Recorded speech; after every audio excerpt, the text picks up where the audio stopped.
बैसाख चौथ की कथा।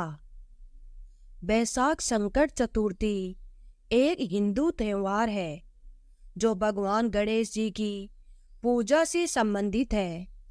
यह बैसाख माह के कृष्ण पक्ष की चतुर्थी को मनाया जाता है। इस दिन भक्त भगवान गणेश जी की पूजा करते हैं और व्रत रखते हैं ताकि उनके जीवन से सभी संकट दूर हो जाएं और उन्हें शुभ फल प्राप्त हों। आइए सुनते हैं बैसाख माह के चौथ माता की कहानी। एक समय की बात है, किसी गांव में एक बुढ़िया माई अपने बेटे के साथ रहती थी। उसकी माँ 12 महीने की चौथ का व्रत करती थी। वह हर महीने की चौथ को 5 चूरमे के लड्डू बनाती, जिसमें से एक चौथ माता का, एक गणेश जी महाराज का और एक गाय का निकाल कर दान करती। एक अपने बेटे को खिलाती थी और एक स्वयं खाती थी। एक दिन बैसाख महीने की चौथ आई तो उसका बेटा पड़ोसन के घर गया और वहां चूरमा देखकर पूछने लगा। तब पड़ोसन बोली, आज बैसाख चौथ है, इसलिए मैंने चूरमा बनाया है।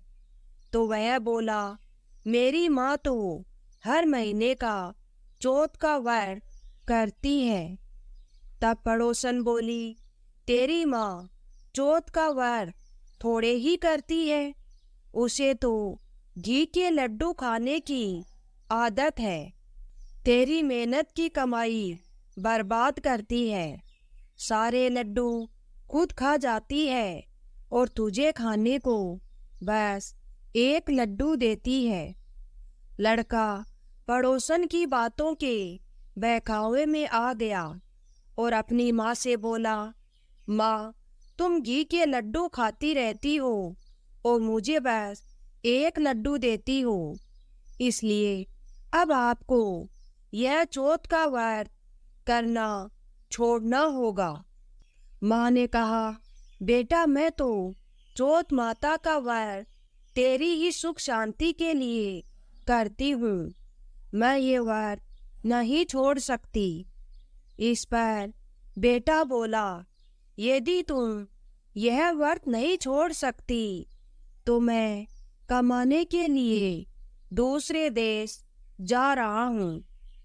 तो माँ बोली, बेटा, यदि तुम मुझसे नाराज होकर विदेश जाना चाहता है तो यह चौथ माता के आखे अपने साथ लेते जाओ।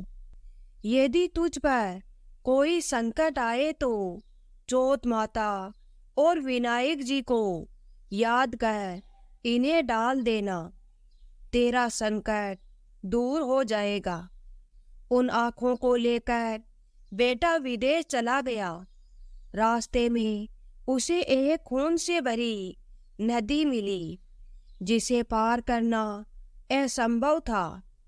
तभी उसे अपनी माँ की बात याद आई और उसने एक आँखा चौथ माता का नाम लेकर उस नदी में डाल दिया और कहा, हे चौथ माता, यदि मेरी माँ सच्ची है और वो मेरे लिए व्रत करती है तो यह नदी दूध और पानी से भर जाए और मुझे रास्ता मिल जाए। उसके ऐसा कहते ही नदी दूध और जल से भर गई और उसे रास्ता मिल गया। आगे चलने पर रास्ते में भयंकर जंगल में उसे एक शेर मिला, जो उसे खाने के लिए उस पर झपटा।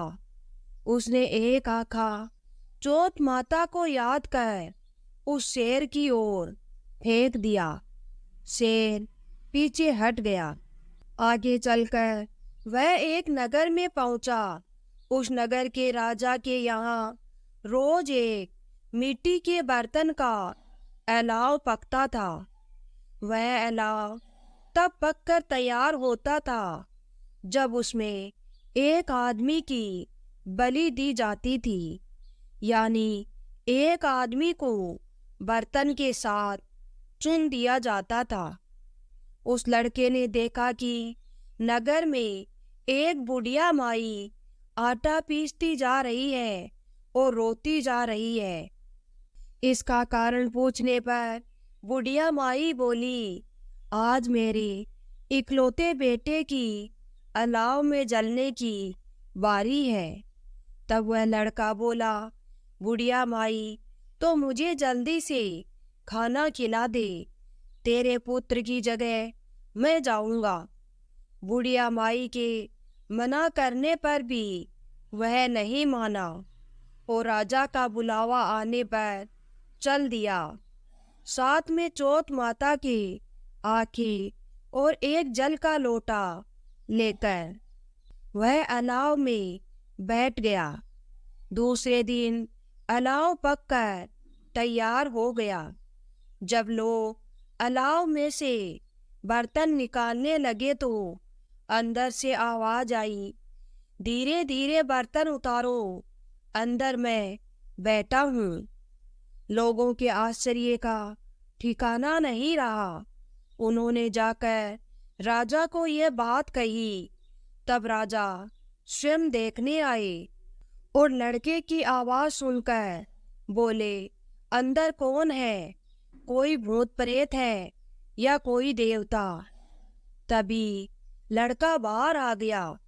बुढ़िया माई और राजा के पूछने पर उसने कहा, यह चमत्कार मेरी चौथ माता और विनायक जी महाराज के व्रत का है, जो मेरी माँ हर महीने मेरी सलामती के लिए करती है। उन्हीं के प्रताप से आज मेरा यह भयानक संकट दूर हुआ है। यह सुनते ही राजा ने पूरे नगर में ऐलान करवा दिया कि सभी सुहागन स्त्रियां, बेटे की माँ और कुंवारी कन्याएं चौथ माता का व्रत करें। हो सके तो 12 महीने की चौथ का व्रत करें, नहीं तो 4 बड़ी चौथ का व्रत करें, और वह भी न हो तो 2 चौथ तो अवश्य करें। हे चौथ माता, जैसे बुढ़िया के बेटे पर कृपा करी, वैसी ही इस कहानी को कहते, सुनते और हुकार भरते सभी पर करना।